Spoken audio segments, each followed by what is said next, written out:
Welcome to TravelScout channel. For today's video, we will take you to Melbourne, Australia.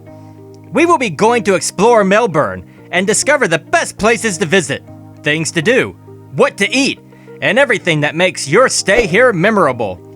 Melbourne is a hip, artistic city brimming with personality, cultural variety, and individuality. Explore its hip inner circle areas and lush green parks, or venture out into the surrounding forests and mountain ranges. Making the most of your time in Melbourne, which has consistently been ranked as the world's most desirable city, can be difficult when there are so many exciting things to do. So let's start exploring Melbourne, Australia. Melbourne Museum. The Melbourne Museum, a museum of culture and natural history, is situated on a level Nicholson Street in the Carlton Gardens next to the Royal Exhibition Building in the heart of Melbourne. It was founded in 1854. The Melbourne Museum, the biggest museum in the Southern Hemisphere, has 7 major galleries, as well as a children's gallery and the touring hall, a gallery where temporary exhibits are displayed. City Circle Tram. A free trolley that circles Melbourne's central business district is called the City Circle Trolley. Everyone is using it, and you can get on and off as you please. You won't ever have to wait long because trams make 12-minute circuits of their paths. You will see MMTB's customary standard green W-Class trams, in addition to the majority of the trams, which are legacy W-Class modern trams, painted green and maroon with gold and yellow trimmings. The City Circle Tram circles the financial district of Melbourne and links with other trams and trains in the city, and it's Everron's if you're wondering what to do in Melbourne. Melbourne Street Art Tours. Melbourne is occasionally referred to as the world center of graffiti. You will see public art in all its splendor wherever you go, whether you're looking up or down. Melbourne Gardens. Melbourne Gardens, with its lush, open grounds, tranquil lakes, and majestic trees, is a haven in the middle of the city. The grounds, which now cover 36 hectares, were first built in 1846.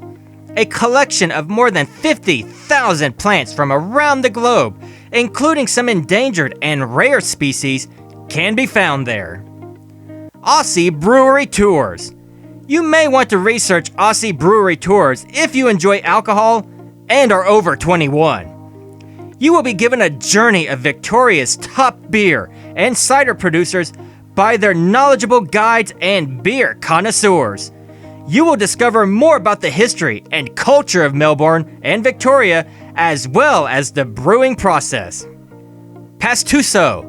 A great grill, a civic bar, and delectable pisco cocktails are all featured at the contemporary Peruvian eatery Pastuso. These 3 dishes are uniquely Peruvian.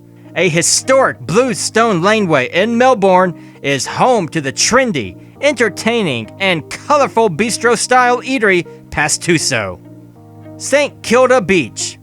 The most well-known and visited beach in Melbourne is St. Kilda Beach, which is situated in Port Phillip, just south of the city center.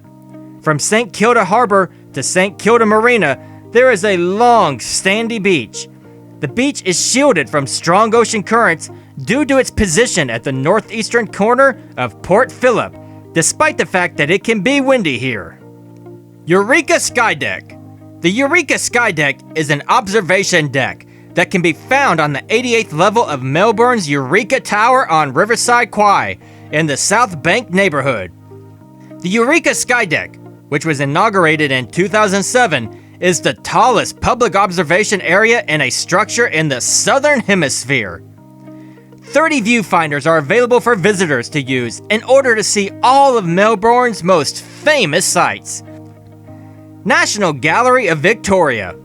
The museum now has more than 70,000 pieces in its collection and is one of Melbourne's most popular tourist destinations, thanks to generous gifts of artwork and money. These pieces showcase modern and colonial-era Australian art, as well as Australian Aboriginal art. The museum provides classes, lectures, and special events like music performances, movies, and workshops in addition to its extensive collection. Melbourne Zoo. North of Melbourne City Centre on Elliott Avenue is where you'll find the Melbourne Zoo. More than 320 different animal species from Australia and other parts of the globe call it home. The Melbourne Zoo, the largest zoo in Australia, opened its doors in 1862 and was modeled after the London Zoo. The Great Ocean Road. The 151-mile, or 243-kilometer, Great Ocean Road is a route that runs along the ocean from Torquay, Australia, which is located southwest of Melbourne, to Allenford. It was constructed between 1919 and 1932 as a memorial to the World War I troops who lost their lives. The group of limestone rocks that protrude out of the sea along the coastline is the most well-known of the stunning natural landmarks along the Great Ocean Road, which is included on the Australian National Heritage List. Werribee Open Range Zoo.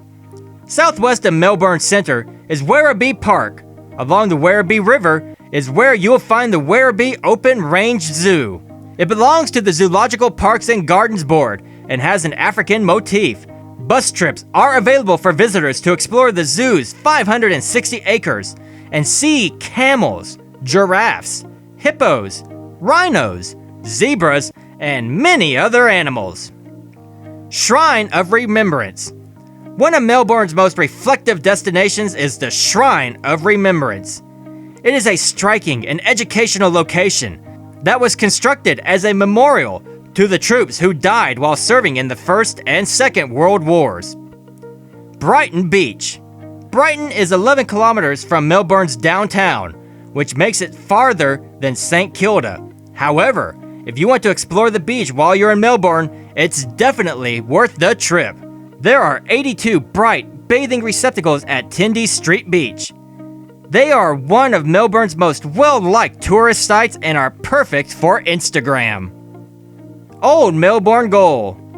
If you enjoy history, the Old Melbourne Gaol is one of the more interesting activities to do in Melbourne. It was once a prison, as the name implies, and has since been transformed into a museum. It tells a lot about Melbourne's and Victoria's early histories. The fact that the notorious bushranger Ned Kelly was executed there for homicide in 1880 makes the Gaol worth a visit. So what do you think of our video? Please comment down below. And don't forget to like, share, subscribe, and click the notification bell for more future updates here on Travel Scout channel. Thank you for watching.